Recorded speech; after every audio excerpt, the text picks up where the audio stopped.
আজ 17ই রমজান, এই দিনে বদরের যুদ্ধ সংগঠিত হয়েছিল।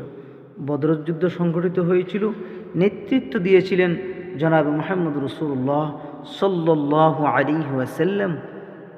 মুজাহিদ ছিলেন 313 জন, কাফির ছিল 1000 জন। মুজাহিদদের তলোয়ার ছিল 8টি, কাফিরদের তলোয়ার ছিল 600টি।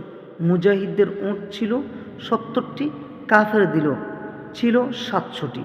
মুজাহিদদের ঘোড়া ছিল মাত্র 2টি, কাফিরদের ঘোড়া ছিল 300টি। মুজাহিদদের মধ্যে শহীদ হন 14 জন, কাফিরদের মধ্যে নিহত হন 17 জন এবং বন্দী হন 17 জন। আর মুজাহিদদের মধ্যে একজনও বন্দী হয়নি। ফলাফল মুসলিমেরাই একমাত্র বিজয় অর্জন করেছে।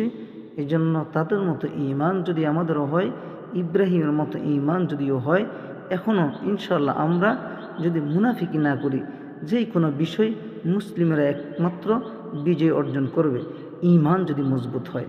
এজন্য কবি বলেছেন, আজবি গরহ ইব্রাহিম কা ঈমানে ফায়দা, আজবি গরহ ইব্রাহিম কা ঈমানে ফায়দা, আগে কর সকতি है अंदा যে গুলস্তানে ফায়দা।